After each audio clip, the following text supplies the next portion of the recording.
Good morning, everyone. I hope all are online.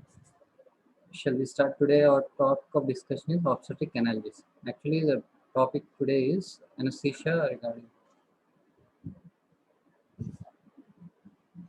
Sorry, anesthesia in related to obstetric and gynec.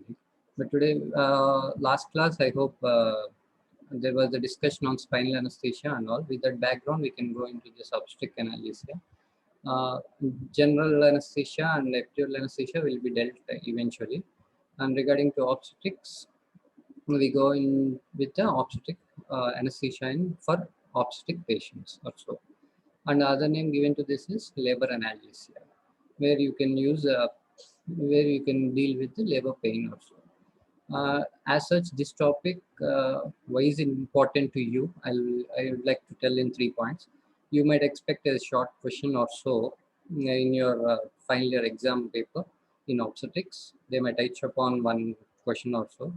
And secondly, in your PG entrance, will be postgraduate entrance, 1 or 2 bits will be coming through this or related to this, as this is an upcoming branch and more widely accepted also nowadays, where we are practicing in every corporate hospitals. And third one, as per the society we live in, some or the other in our family also will be pregnant eventually. And if they know that somebody is there in our family, some doctor who is studying doctor or who are doctors, professionals, they look upon you to seek your advice also. So you should have a basic knowledge to advise them. So in that way also it is very much useful to you. So myself, Shalin, from the associate professor from Department of Anesthesia. So okay,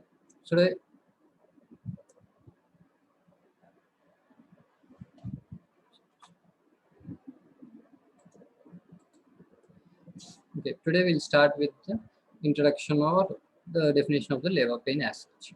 Labor pain is one of the most intense pain that a woman can experience also. So the pain, that's why we are dealing with a separate topic is being given to this and so much of importance nowadays. The pain of uterine contractions are being described as unbearable and intolerable and extremely severe, or they are so much of excruciating type of pains which may not be bearable, but it individual basis it keeps on varying and all. That we'll deal with eventually.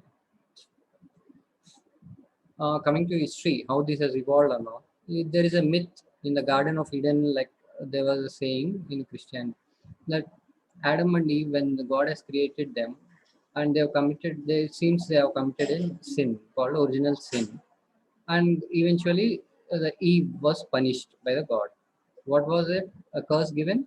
In sorrow, thou shalt give birth to your child. That sorrow is that that's labor pain.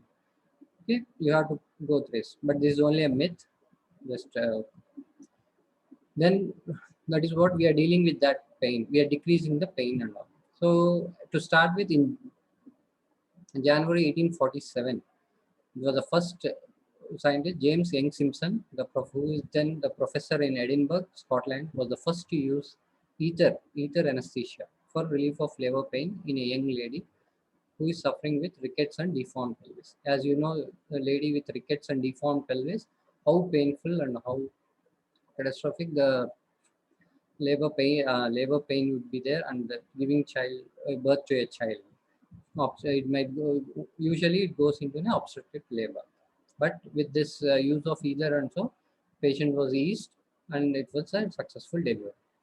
But then the other agent chloroform has come into existence, and there's a young lady who is for the fourth birth or so, she was given in 1850s or so.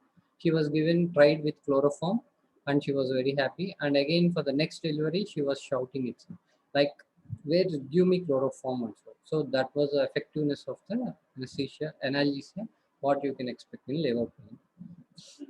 So regarding eventually in 1853, Queen Victoria herself was given relief of pain during labor by John Snow using chloroform on a folded handkerchief. Since then, the labor analgesia has gained popularity. Usually, any celebrity, anything you want to come into, make it famous or so, some celebrity, that's what ads and all our heroes will become. So in the same way, this has come into existence and use with Queen Victoria herself taking for chloroform for her labor. In 19th century, Oscar Kreis used spinal anesthesia for childbirth. This is where in 19th century there is also this regional anesthesia for labor pain can be given. It has come into existence. They have tried that, and nowadays that is what widely used than this either or chloroform. So just to go into the topic, I'll just memorize refresh your memory regarding the stages of labor as you already know. Because this is important. In the first stage, it starts with the first stage of labor. It starts with your onset of regular painful uterine contractions to the complete dilatation of the cervix. This is, in other words, you're preparing birth passage for the journey of the baby. And the second stage is from the complete dilatation of the cervix to baby delivery. Now the path is ready for the journey of the baby, and the second stage, baby starts journey and comes out, reach the destination, that is delivery. Then the third stage is, with the second stage, our labor is not complete until unless the placenta gets delivered as an whole. That is the third stage. Next. So as we have seen first slide, labor pain, how excruciating, how labor, severe it is and all. But what is the evidence for that? That then McGill, the then scientist, has conducted a study, and they have proven that this how to substantiate the definition of labor pain, how severe it is. In this, what did McGill do? He has prepared some set of questions, and each question carries some marks. He has given some score and all. And ultimately, there is a 0 to 5, a pain scale, scoring scale he has prepared. Then this questionnaire is given to each and distributed to each and every patient who comes to walk into the OPD clinics also, mainly because of the pain. And after collecting the feedback from all these questionnaires, he has given the score points, and this is how when we draft on a pain scoring scale. So you can see here the digit amputation is around 40.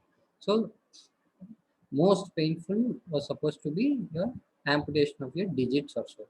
So that is why I think this police and terrorists and all, to get truth out of you, they use this type of technique, like plucking your nails and all, third degree or some degree there.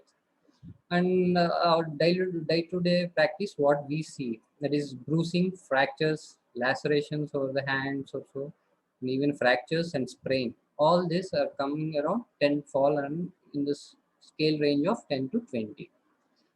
So next is our chronic pain, arthritic pain, phantom limb pain, and toothache, arthritis, and everything comes under 20 to 30. And today our topic discussion where labor pain is coming between 30 and 40.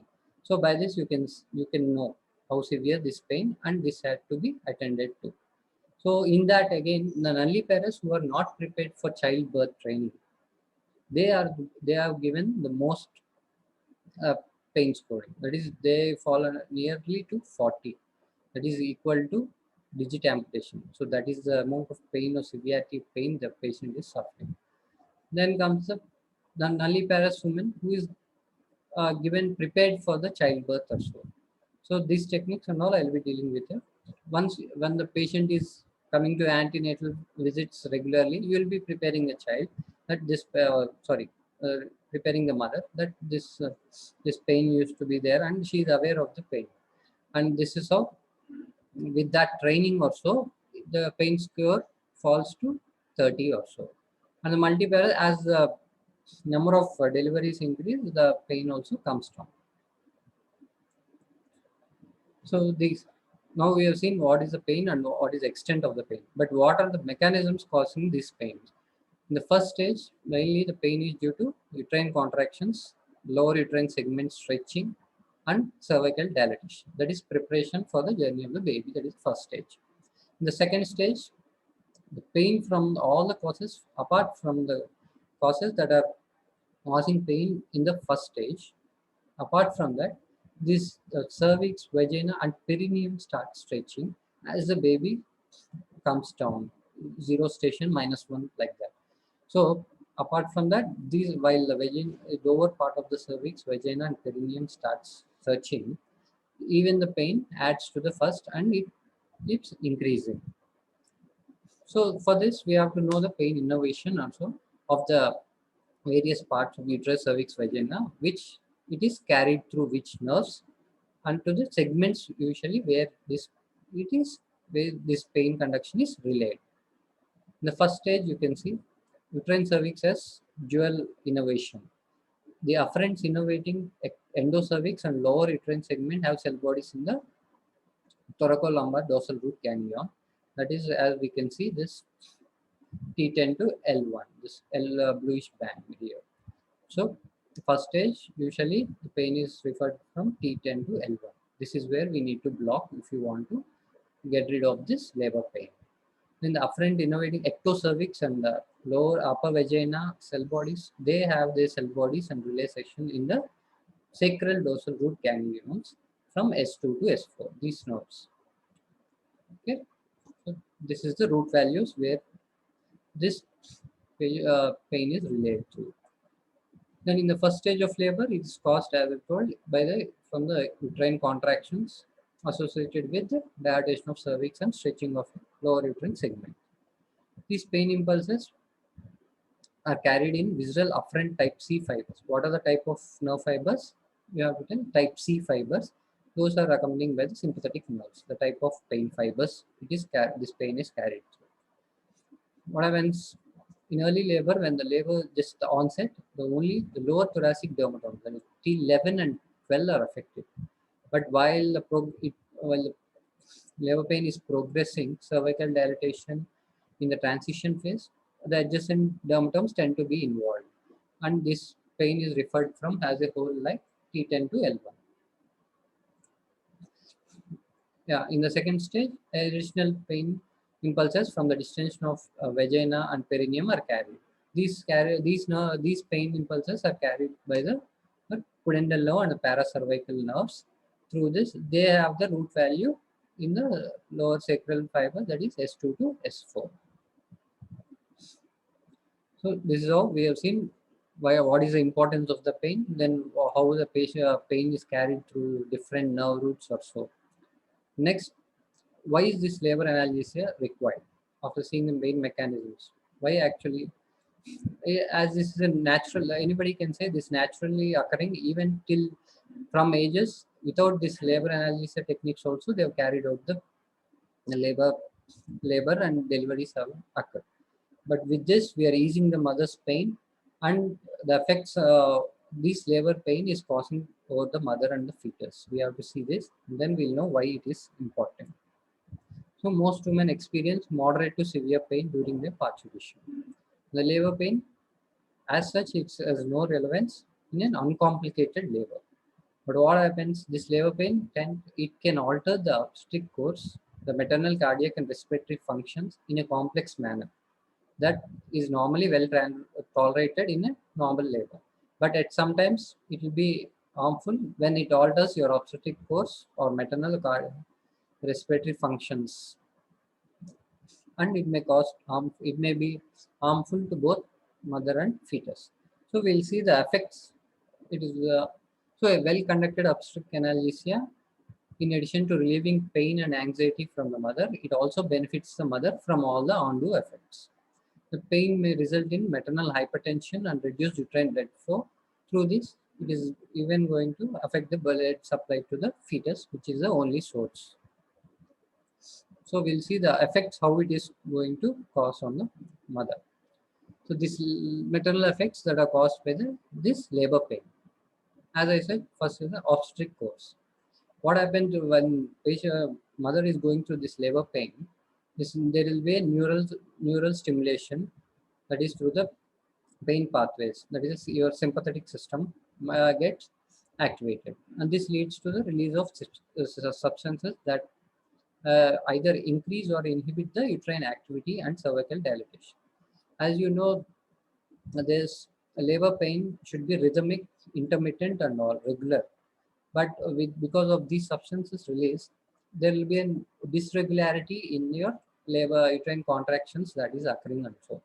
So when this cervical dilatation, it's not a coordinated thing with uterine stimulation, uterine contractions, and cervical dilatation. If it's not, usually it will obstruct.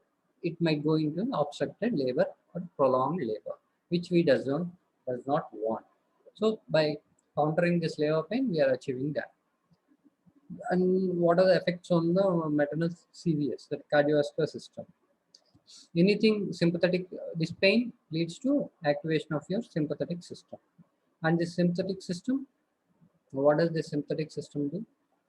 When the sympathetic system is activated, your adrenaline, noradrenaline will be pumped into the system, and obviously there is an increase in blood pressure, cardiac output increases, and as such, this peripheral vasoconstriction occurs. That is, your peripheral blood vessels tend to contract. With this, the peripheral vascular resistance increases, against which the mother heart should be pumping the blood. So the work of the heart increases. So in normally patients, normally usually can tolerate. But if so, if for example, if a patient is suffering with mitral stenosis or aortic stenosis, that patient is undergoing through a labor delivery. In that patient, this might be very much catastrophic to the patient also. Very much because already heart is in compromised state and pregnancy is in fluid overload state. Apart from that, you are increasing your peripheral vascular resistance against which the heart should pump. As for example, aortic stenosis, a fixed cardiac output state where how much ever you increase, the cardiac output will not increase in this patient, and the peripheral organs also will be suffering from blood loss. So with this analgesia also, this discharges, sympathetic discharge is cut off, and happily we can conduct the delivery. Yeah, coming to respiratory system, you would have observed in daily, whenever there is a pain induced in any sort of pain, you tend to breathe fast, respire fast. So with this, in other words, your respiratory rate increases. So already this fluid overload state and with the diaphragm compressed with the 9 months the baby in the womb, you can tell already there is an increased respiratory rate in the mother. And apart from this, your labor pain increases still. So it is said to be your mother's respiratory rate increases by about 75% in the first stage of labor, which we don't want. Then what happens if, okay, respiratory rate is increased? What happens? Respiratory rate, you breathe in oxygen, normal breath respiration, you breathe in oxygen, breathe out carbon dioxide. So when your respiratory rate increases, what happens? You tend to breathe out more of your carbon dioxide out. That is called the stage hypocarbia occurs. With this, your arterial blood gases, acid-base balance in the mother's body is disturbed. That it leads to respiratory alkalosis. Once the respiratory alkalosis and everything sets in, there is a demand for your oxygen. All the respiratory muscles will be working as the respiratory rate increases. When the work of muscles increases, then the demand for the oxygen increases. So mother requires more of oxygen. So these are all the effects again falling due to the labor pain on the mother. Then coming to gastrointestinal tract, any labor pain, or not even a pain, normal pain, anxiety, when patient is in anxiety or emotional stress, there tends to be increased release in gastric in the stomach. That gastric hormone, once it releases, it activates the release of gastric acidity in the stomach. Normally, a patient coming in labor, a pregnant state itself is in due to hormonal imbalance. There is a gastric acidity occurs. The gastritis, small amount of gastritis is present, but and gastric emptying also is delayed. With this labor pain, there will be an increased gastric acidity. So the patient may be in severe gastritis, which we don't want. So these are the maternal effects of labor pain causing which labor, that is why labor analgesia is required as such. Now coming to the labor pain on the fetal effect. As such, there are no direct effects on the fetus because labor pain is only dealt with the mother. But what happens is it affects indirectly by altering the uteroplacental perfusion. How, how is it going to alter the uteroplacental perfusions? Here, one is by it affecting the uterine contraction frequency and the intensity. As I told, when there is no regular, these blood vessels and all are implanted into the neural complex, that is into the myometrium also of the uterus. So whenever there is this, there is no disparity in the uterine contractions and frequency. When the uterus contracts, myometrium contracts, the blood vessels that are supplying to the placenta itself also gets compressed also. This is how the it affects the blood supply to the fetus. Then next is the uterine artery vasoconstriction. As we seen the increase in the peripheral vascular resistance, as I explained before, even the uterine artery tends to contract. That is, it goes into vasoconstriction, which again the blood supply is compromised to the placenta, uterus itself, and then placenta also. Then there is also a decrease in the maternal oxyhemoglobin desaturation as your oxygen demand by the mother itself increases when the mother tends to work hard. Then obviously the only small amount of oxygen is remained in the blood, mother's blood going to the placenta and the babe. So maternal analgesia may also benefit. So the fetus by eliminating maternal hyperventilation, which will reduce to the reduce fetal arterial oxygen tension because of the leftward shift of the maternal oxyhemoglobin dissociation curve due to the increase in the oxygen consumption by the mother. So because of all these effects, now we know why labor analgesia is required. I hope I've dealt with. So now do everybody accept that it's good to go with the technique of labor analgesia? So you need to advise anyone who is pregnant if they look upon you for any advice regarding the labor analgesia. You can tell all these benefits. So now we know everything. Now we have to conduct a labor analgesia. Then what is the method we have to choose? So there are a few, we have to enumerate what is the ideal labor analgesia.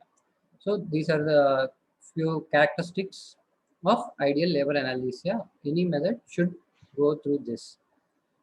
First is a good pain relief. That is what our topic is dealing mainly elevate the pain. Then second thing is no autonomic blockade. As such, without autonomic blockade, we can't go through this. Then no controlled autonomic blockade. Autonomic system is, it comprises, here we are dealing with sympathetic system. So when we are talking about labor analgesia, we're cutting down the pain impulses. That is a sympathetic system. When there is sympathetic system, you are cutting or blocking few segments. What happens? There tend to be an hypotension, but this should be in controlled manner. You can deal with this. And then no adverse maternal. That is what. Why we are giving labor analgesia? To elevate the maternal or neonatal side effects that are caused due to the labor pain.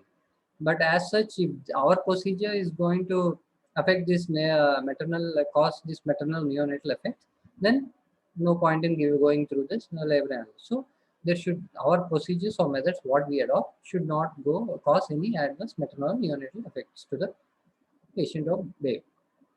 Then no motor block. Yeah. The method what we choose should not block only the sensory system. It should block only the sensory.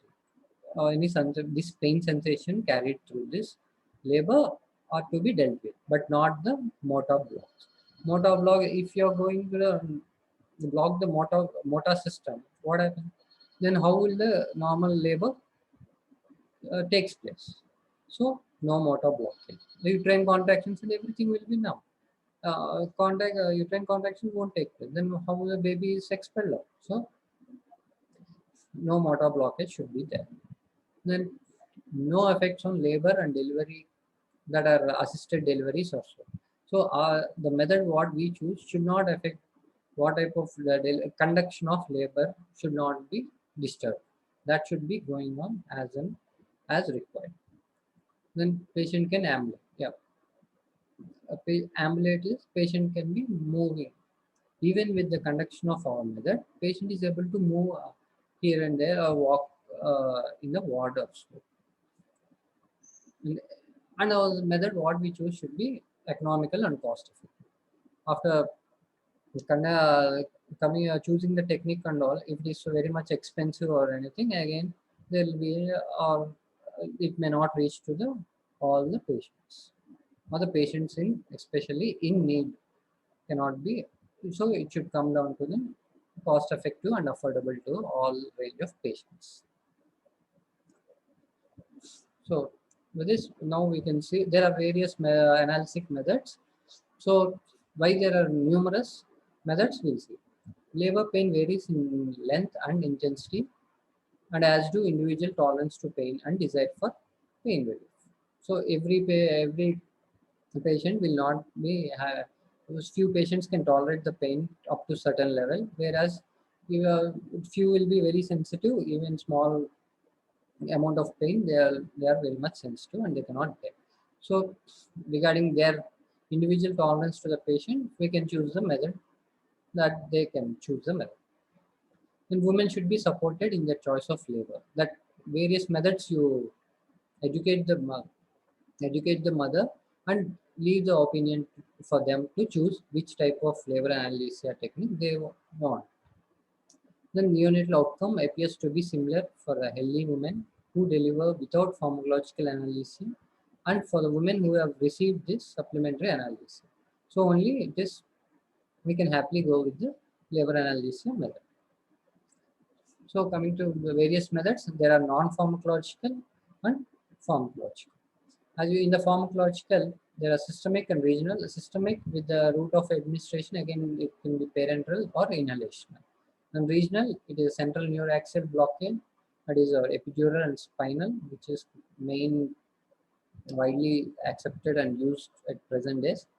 Then the nerve blocks like paracervical nerve block and pudendal nerve blocks. We'll see individually. Coming to non-pharmacological techniques to relieve the pain. One is the childbirth education. As initially we have seen in the McGill questionnaire, that study, the one nulliparous without the education of this labor pain, you've seen where the pain score is somewhere around 40, but it falls to 30 pain score once the patient is aware of the labor pain and she's well educated about the labor pain and going sequence of events.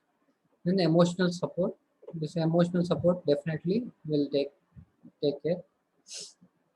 And then massage.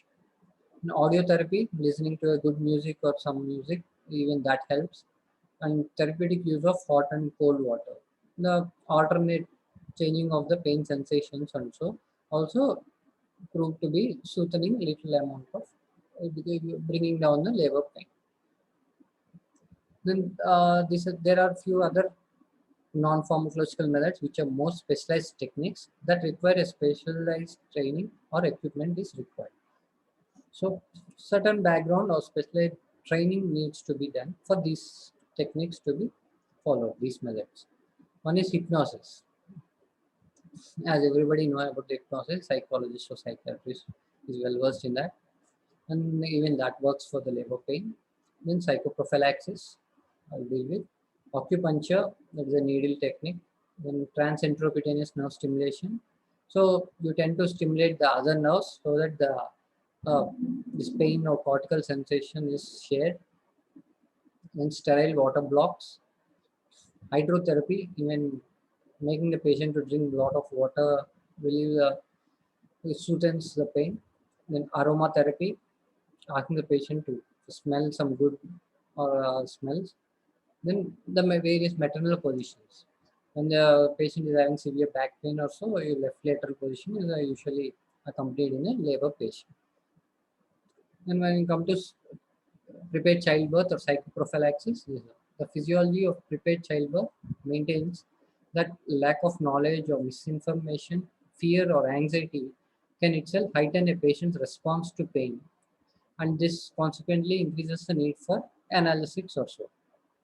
So, what the most popular method of prepared childbirth was introduced by a scientist called Lames. What does this technique do? It provides an educational program on the physiology of parturition and attempts to diminish the cortical pain sensation or perception by encouraging the responses such as specific patterns of breathing and focused attention on a fixed object. That is, it also helps in diverting the maternal mind to other than the pain. So this also tends to decrease some amount of pain. Then there is a labor support. A continuous labor support refers to presence during labor of non-medical support by a trained person. As such, you can see in rural areas also, there are dais who conduct a labor. So the one who is giving the labor support, a continuous trained person should be there, but they are not a medical persons like doctor or nurses.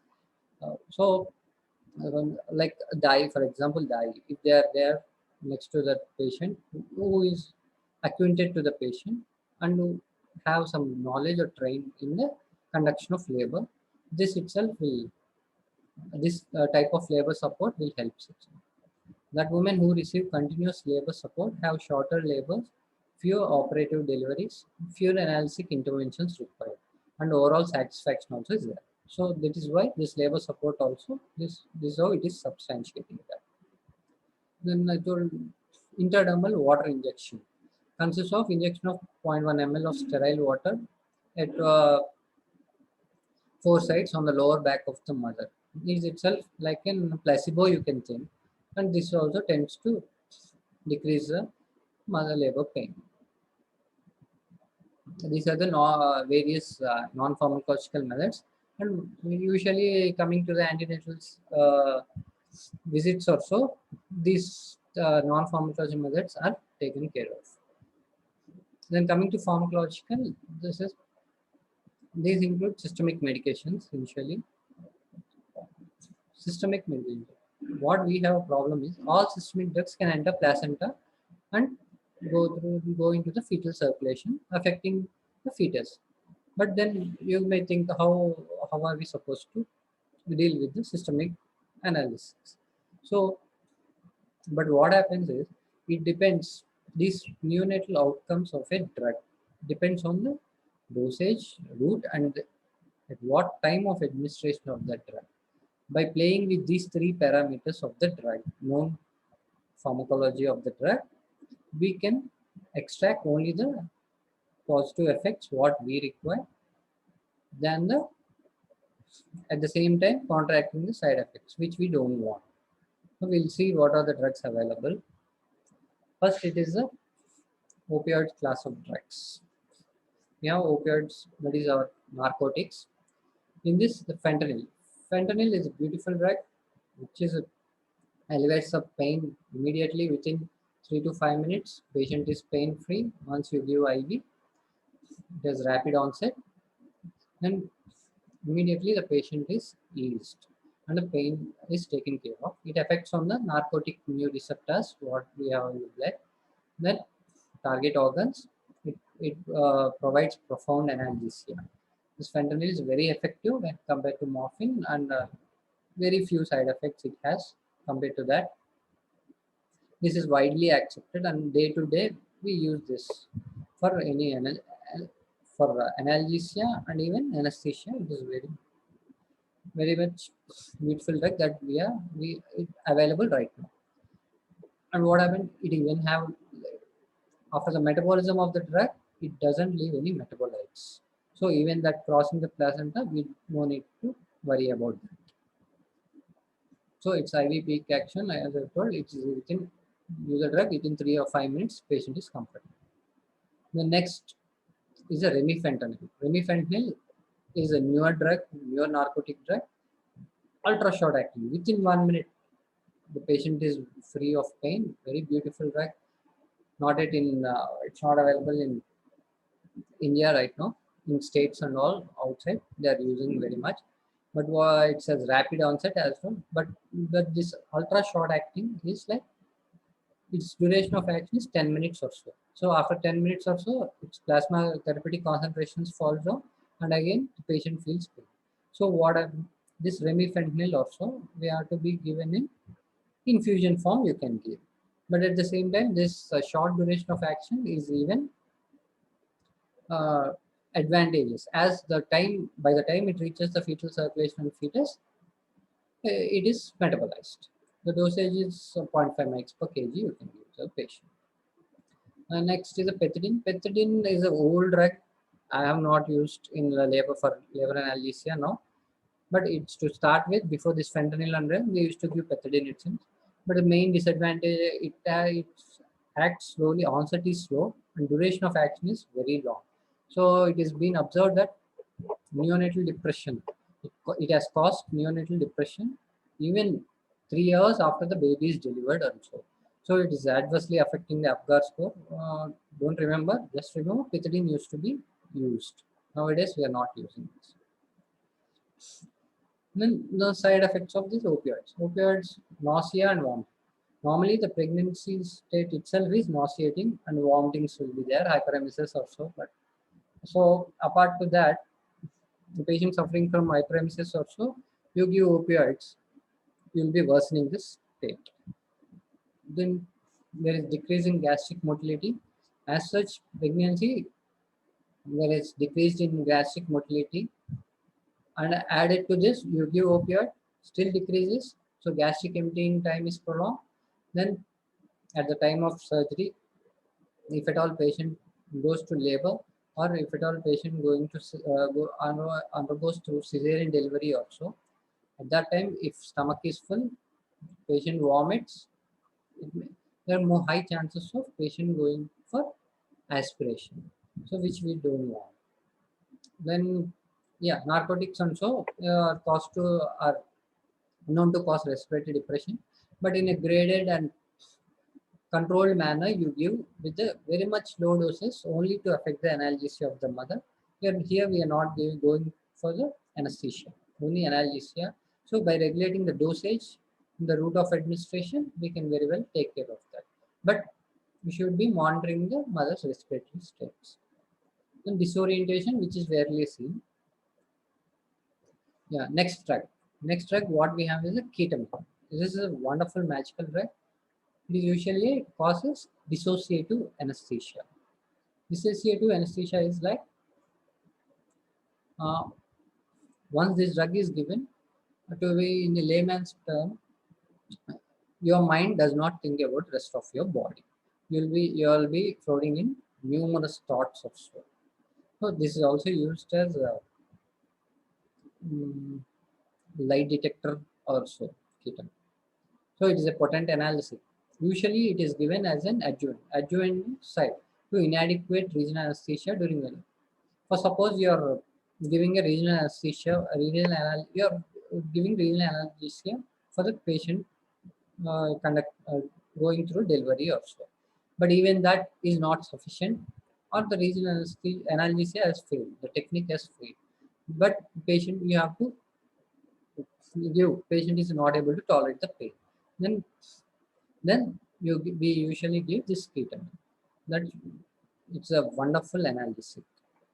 In low doses, yeah, by altering the low doses, we are achieving the goal. So here we are giving only 0.2 to 0.4 mg per kg. Usually we give 1 mg per kg, but here only 0.2 to 0.4. Provides adequate analgesia without causing neonatal depression. However, it may also induce unacceptable amnesia that may interfere with the mother's recollection of the birth. Yeah, just now I told dissociative anesthesia. This is what. So how the mother, mothers are very much important. They want to cherish the delivery of the mother and events that are going through the labor pain, and so how the labor is conducted. How one is delivering the baby, they want to cherish even each and every moment of that. So, but once you give ketamine, your mind is somewhere else, and your what are events happening to your body and all is not recollected. Mother, that is causes, this causes amnesia also. So in those patients who are who want to cherish labor, this drug is not a choice. Then you have to maintain a constant communication with the patient once you give ketamine to ensure that she is awake and able to protect her airway. Not in higher doses. Some, a few patients who are sensitive to this drug might cause go into respiratory arrest also, which you don't do. So your patient should be awake. Next is the inhalational agent. Inhalational agent, as we saw, as first in the history, as I told, it is the first ether and chloroform. They are also an inhalational agents that in folded and handkerchief put over the face of the patient, and patient is asked to inhale the vapors of those. So what are the these are the starting of anesthesia. Nowadays, due to various side effects, we are not using either end. But the new agents, what we have is Entonox we use widely. That is 50%, nothing but 50% nitrous oxide in 50% oxygen. That is what you deliver through the, you have a vaporizers kind of thing. Through this, and these vapors are carried through the breathing circuits via the face mask to the patient. And patient is asked to breathe deeply, inhale and exhale, through which the patient vapors are taken into the lungs and through there into the blood. Entonox, it has a rapid onset and rapid elimination. So immediately patient is knocked and patient is brought back to conscious. But what happens is Entonox, it gives analgesia, just a mild analgesia, but not a profound, fully does not take care of the maximum intensity of the labor pain. So that is why it is not adequate for the conduction of forceps delivery, episiotomy and episiotomy suturings and retained placenta you want. This Entonox will not be sufficient to give analgesia to the patient. Our next agent is sevoflurane. Sevoflurane, it is the newer inhalation agent what we are widely used now. It's best suited for labor analgesia, and compared to other analgesics, it is non-irritant to the respiratory tract, so very much sweety fruity odor, very much acceptable to the patient also. It has a low blood gas partition coefficient of 0.65. Because of this low blood gas partition coefficient, there is a rapid uptake and washout of this drug from the blood and CNS. CNS is a target organ where this acts. So patient is knocked out fast, and at the same time we can revert the patient fast. So this is also an advantage of this inhalational agent. This can be administered as a patient control, as it can be patient when once the patient feels pain, immediately you keep the face mask, ask the patient to inhale, patient is comfortable within 3-5 minutes. So whenever the patient is required, you keep, ask the patient to inhale, then remove, and again patient comes back. Then it's given as a constant. The dial on the vaporizer, a 0.8%, you set it along with the oxygen. That is a dose sufficient for this. Usually it is a 4 or 4% or so for anesthesia what we give. So here we have seen the system. Yeah, now come to the regional analgesia, which is a core topic, and now as such nowadays you ask for labor analgesia means you are asking for regional analgesia. They have taken and widely brought back the light, thrown a light into this labor analgesia, and which is why widely accepted. This is a techniques widely accepted and also widely practiced safely. So regional techniques provide excellent analgesia with minimal depressant effects on maternal mother and fetus. That is what we want. Then in this also central neuraxial analgesia stands as a gold standard for painless labor as of now. But what are the side effects of central neuraxial? Is hypotension resulting from the sympathectomy is the most frequent complication. Therefore, but taken care of this, you can happily go with the central neuraxial analgesia. So monitor carefully. As a maternal blood pressure should be monitored at regular intervals. That is typically every 2 to 5 minutes for the first 15 minutes to 20 minutes after the initiation of the block. And thereafter, every 15 minutes, you check the mother's BP. So what are we having? The regional techniques is central neuraxial blocks with a spinal, epidural. Epidural is the one what we meant for labor analgesia. Then you can combine both spinal plus epidural. Then the other thing is paracervical nerve blocks and pudendal nerve blocks, and last is the lumbar sympathetic blocks. We'll see one by one. Yeah, for any technique or any method to you want to give or choose, first you have to know the contraindications of that. So it is a maternal refusal. When the maternal mother is refusing it, don't go. Don't jump and do the procedure. Then coagulopathies. As such, coagulopathies, if there is bleeding disorders in the patient, systemic bleeding disorders or so, or taking anticoagulants patient is on, you are not supposed to give regional anesthesia. Thrombocytopenia, same with the coagulopathy. Then local or systemic infection. The site where you want to give the procedure, that is usually the lumbar region back. There, if there is any infection or skin conditions, you are not we can't go through the technique. Then inadequate staffing, that is we have to monitor the hypotension as just now I dealt with. If there is no proper staffing to look after or monitor the patient, don't go. Then what are the indications? As well, maternal request. In hypertensive disorders, if the patient is hypertensive, eclampsia or so patient, you can go with this technique and bring down the patient BP or so. Then pre-existing diseases like MS, then TB patient, anything compromising the maternal state. Multiple pregnancy, twin pregnancies or so, and previous cesarean section. So previous patients underwent a previous cesarean section. Now the patient wants to go for the vaginal delivery. And so there are very much chances of scar rupture or uterine scar rupture going through this. So with this technique, you can prevent that. Or if at all there is a scar thinning, and if they were immediately taken to the cesarean section also, the same technique you can use for anesthesia at the same time. That is advantage if you have already an epidural catheter in place. Then prolonged labor, as I told, it might alter the obstetric course and prolongation of the labor or obstructed labor, which can be dealt with. Then deterioration in fetal well-being. So you can also regulate the uterine placenta circulation by which fetus might be saved. So as such, lumbar epidural analgesia during the first and second stage of labor, epidural analgesia blunts the increase in maternal cardiac output, heart rate and blood pressure that occur with the painful uterine contractions and bearing down efforts. In reducing this maternal secretion of catecholamines, epidural analgesia may convert the previously dysfunctional pattern or not to normal as such. Then epidural analgesia may be used for the pain relief during labor and vaginal delivery, or if necessary, at the same time, this patient is going to cesarean delivery also. The same analgesia can be converted into analgesia by increasing the dosage of the drug. That's it.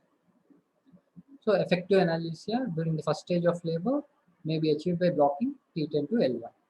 So first stage, you need to take care of the segments T10 to L1. Then combining drugs allows the use of lower dose of both drugs, thus minimizing the effects and complications of each individual drug. If you are using only one drug, to attain the analgesia, you have to increase the amount of drug, dosage of drug. But in adding the other drug, you can reduce the dosage of the first drug as well as the second drug. So both, so by decreasing the dose, you are decreasing the adverse or side effects of that particular drug. So only we require two drugs. For the second stage, in the second stage, we need to deal with the dermatomes S2 to S4 segments. Okay. So here you can see in the picture lumbar epidural analgesia. Here this is a longitudinal cross section where I am saying this yellow card is your spinal cord. This is a vertebral body. These are the vertebral spines. This is a skin, lower back, lumbar region skin, subcutaneous tissue, anterior spinous ligament, interspinous ligament, and posterior spinous ligament, ligament of labor. So this is the epidural needle. So this is the epidural space where we are going to target. Why we are targeting this thing? So in this second picture, you can see the epidural needle, and you can see this light thing, cord thing, the catheter we are placing. So our epidural catheter. is placed here in this epidural space. And once the procedure is over, we take out the needle and this catheter, you keep on injecting the drug through the catheter when it is required. So the drug flows here in the epidural space and it affects some 4 to 6 segments. This drug is taken care of, and so for example T10 to L1 sensory block we require. We give very mild dose of 8 ml or so, 10 ml we inject here. So 3 segments above, 3 segments out. From T10 to L1 only segments are anesthetized. So here we can see these are the L3, L1, 2, 3, 4 segments where usually we give, and this is the spinal cord, and this blue thin cord is your meninges covering the spinal cord.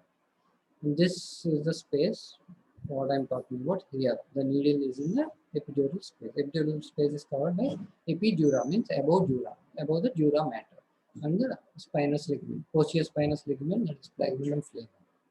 This space is a vacuum. Nothing is there in this space, so it is a potential space with negative pressure. Yeah, here the position we are giving to the patient is the sitting position of usually in the labor phase. This is how you conduct the picture while you are conducting epidural, piercing the epidural needle and conducting the epidural technique. For this to go through, first the patient is given 500 ml or preload the patient decon. You give through the IV technique 500 ml or half liter of RL or NS is rushed into the system, circulatory system, because to counteract the hypotension, initially what we expect from the procedure. So here you can see how the technique is going through. Here a saline filled or air filled syringe is taken. This is epidural needle connected. This syringe is connected to the epidural needle, and the plunger is here. So now the needle, the skin, after passing to piercing through the skin subcutaneous tissue, the needle now rests in the interspinous ligament. While piercing the various structures, you should what this hand is doing. The thumb exerts constant light pressure on the plunger, so that the plunger does not go. All these structures offer resistance to the plunger movement pressure. So here in this figure B, the needle has entered the epidural space. Here you can see how this is needle point. Once it enters the epidural space, the syringe plunger loses resistance and moves it. Until this is achieved, you have to pierce the needle. This is all blind technique. So this is how once this needle is in epidural space, this plunger loses the resistance. So this technique is called loss of resistance technique. This is how we identify the epidural space, as it is a blind technique. So this is a procedure.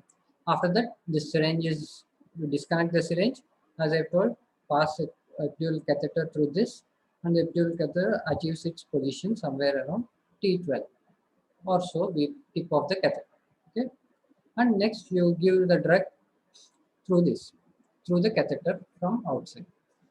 So in the lumbar epidural analysis, so now we are done with the procedure. But when this procedure should be done, it is given when the parturient has painful contractions without any contraindications, I will say. So it's the first stage. With the onset of painful contractions, we can go. Usually it is this procedure is done at the latent phase, that is in between the uterine contractions. There will be a space, pain-free period, at which usually when the cervix is 4 centimeters dilated, the guy, you'll receive a call from the gynecologist, please come and do the epidural technique. Then at that time we go and we get it done. Epidural analgesia, we will get it done. Then long acting, what are the drugs we use or local anesthetic, excellent local anesthetic, bupivacaine or ropivacaine,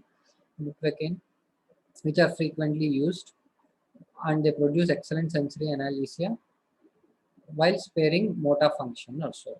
So the drug dosage and all, it's 0.125% of bupivacaine we use, 2 mics 10 to 15. This is all With the shortage of time, I'll be rushing through. Then patient control epidural analgesia. This is nothing but you have a needle, a pressing pen kind of thing. It's the same device which is having a button will be there. The patient will be holding it in her own hands, and through this, whenever the patient feels pain, if she presses the button like this, tick, then 3 to 5 ml or dose of drug is pumped into through the catheter into the epidural space, and the patient feels pain relief. Patient get so that is all. The advantages why we have to give this technique is the advantages are effective labor analgesia, and the patient has an excellent patient satisfaction is there with this. Decreases the total amount of local anesthetic, lessens the effects like hypotension and motor block as we are giving less dose. It reduces the demand staff. You no need to go and inject every time through the epidural route or so. You no need to go and inject. Patient herself will be having the control over it. As a patient, parturient feels the empowerment. As patient herself is having the control of this uh, drug delivering system, she feels like an empowerment and more of cooperative kind of thing. Yeah, then now as we have seen, the spinal and epidural combined technique we have. In this, why we have to combine spinal and epidural. Spinal, what are the advantage of spinal is it is rapid in onset. You give spinal within 3 minutes, it acts, and minimal risk of mild dose you give minimal risk, and it weans off. But it disadvantage it weans off fast. Onset is fast. At the same time, within 40 minutes, 45 minutes, again the patient feels pain. But at the same that epidural with the epidural, we are able to prolong the duration of this analgesia even after 40 minutes or so. So combining this, but with epidural, the onset it takes about 20 minutes or so once you deliver the drug. So with spinal, we are getting the faster onset, and with epidural, we are able to prolong about 6 to 8 hours of our first stage of labor analgesia we are taking care of. So they tend to combine, but which usually we don't. But with spinal anesthesia, there will tend to be a fetal bradycardia, and reason for it is immediately there will be acute fall in the circulating catecholamines also. But this can be taken care of by giving very mild dose to the subarachnoid space. And these are the various methods, okay, which you don't know. Yeah, walking epidurals, as I've seen, in modern obstetric anesthetic practice, the aim is to produce a selective sensory block that is from T10 to L1 in the first stage of labor. But what are the root value of the nerves supplying the motors, that is limbs, lower limbs is lies in the L2 to L5. So with the epidural, we can only have a segmental blockade from T10 to L1, that too mild dose and taking care of only sensation, that is pain relief. So we are not affecting the L2 to L5. So with this, patient is able to mobilize, be mobilized or walking epidural. So then the sparing of motor supply is achieved by decreasing the concentration of local anesthetic and using both the drugs or multiple drugs. But make sure that before ambulation, you have to assess the patient motor blockade, sensory blockade, and make sure that there is no postural hypotension. Only then patient is made to move. Act. Now, spinal anesthesia, as I've just required, it provides an excellent labor analgesia and surgical anesthesia. If required, if a patient is going for cesarean, then and there, she can carry it out. With the same technique anesthesia also, she can undergo the procedure. But the main concern is most of the complaints we receive is post-dural puncture headache, which might be subjective. And standard epidural catheter may be used for the continuous spinal analgesia. Yeah, with these regional techniques, we do have complications which we need to be taken care of. One is the failure of neuroaxial analgesia, which has many factors like technical factors. As this is blind technique, specialist versus trained. As you go on giving number of epidurals, the success rate is more. So specialist, the length of the catheter, what you insert. If it is not in the right, as we told, LT10 and L1, if you are giving in T8 or T6, then it is obscure. It is no point in giving that. Even when the patient That is why the pain innervation is important where you have to give. And the law, and by moving the patient also, the catheter may tend, if you are not fixing the catheter properly, tend to come out or displace. Then the loss of resistant technique defects, as I told, it may not be as it is a blind procedure. The space identification might be difficult and you might be inserting the catheter in the wrong space. And catheter related factors, catheter migration also. And patient fact, if spinal deformity, it's very much difficult for us to give epidural, conduct the epidural anesthesia. Then previous spinal surgeries, then you lose the ligaments also, and it is very difficult to identify the person. Then there might be a midline barriers. In the space itself, there might be an additions or barriers like connective tissue bands, which might only cause partial blockade. Full blockade may not be achieved. Then this is accidental dural puncture. We are tend to be only in the epidural space, but with the same needle you go and poke the dural meninges and be in the subarachnoid space, you tend to leak CSF.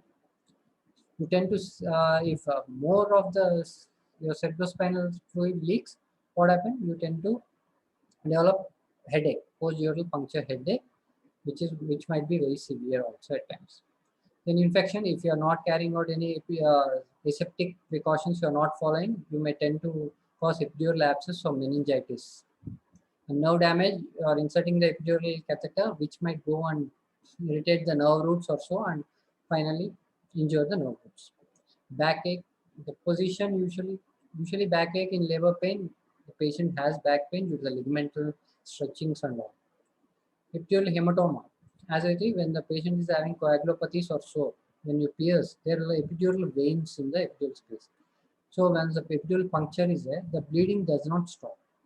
So in the epidural space, the bleeding accumulates, and what eventually when the clot size increases, goes and compress your spinal cord, which may lead to paraparesis, paralysis also, which you need to be taken. So only we don't conduct this procedure in the patients who are having coagulopathies. Then the maternal fever, that infection you may cause, bladder dysfunctions also cause. So finally, to conduct an epidural analgesia on the effective epidural analgesia on the progress and outcome of labor, the factors which we depend on are, we are taken care of. Lower concentration of local anesthetic should be used to minimize the motor block. We don't want motor blockade. We have to keep that in mind. Then oxytocin should be used to augment labor when required.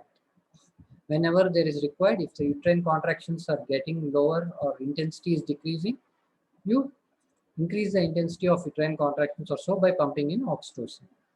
And maternal pushing in second stage of labor, if possible, should be delayed until presenting part is visible or until it reaches full cervical dilatation. So don't ask the patient to push before in hand, even when the journey path of the baby is not ready. That is, cervix is not fully dilated, or even when the head is at the 0 station or -1, then only you ask the mother to start pushing or the attempts to push out the baby. With these factors, it will help you to achieve good and effective epidural analgesia can be conducted. I'll skip this. Paracervical blocks, you can give at the 4 o'clock in the lithotomy position. With the vaginal speculum, you catch hold of the cervix, and for 4 o'clock and 8 o'clock, you will 3 to 5 ml of the 1% lignocaine solution is used here. But this takes place only for the first stage of labor, and it is only for 1 hour or so. You need to repeat again. So when there are no other methods achievable or contraindicated, you can go this and soothe the patient's pain. In the pudendal nerve block, here you can see pudendal nerve, that yellow thing called is the pudendal nerve block. Once the lithotomy position, you increase the trocar here. Once you reach the mucosa of the vaginal mucosa, you inject 1 ml, that is a local anesthetic, 1% lignocaine, 1 ml, and then you leave the trocar here, and only the needle, you pierce the sacrospinous ligament, 3 ml of drug is injected there, and you pass through the beyond the sacrospinous ligament. 5 ml of the drug is delivered, come back and redirect it to the spinous sacroischial spine, then go this with this trocar go here, then I inject 3 more ml of the drug here at this spot of the spine, and then comes out. On the same spot, it is again repeated onto the other side also. This is taken care of. This pudendal now root value is S2 and S4. This will take care of the second stage of the labor. The lumbar sympathetic block, this is contraindications. There is no it's difficult to perform even for us. So due to the this lumbar sympathetic, as this sympathetic chain lies next to your aorta or IVC, it is very accidental puncture of your big vessels you don't want, so it's not carried out and not well-versely practiced. So to conclude, this modern epidural techniques and medications have resulted in more consistent and effective analgesia during labor. The use of lower concentrations of local anesthetic combined with the other drugs, opioids, does not impede the progress of labor. Therefore, we can have undepress the newborn. So happily, we can nowadays go with the labor analgesia. So our ultimate goal is to acquire happy mother with an healthy child. So these are my references. You can go through this if any doubts. Chestnut, Obstetric, and Miller's anesthesia. So you are very much free to come to me with any clarifications or any doubts at any time. When you come across the operation theater, you can very much walk into my room. Thank you. This I conclude this session.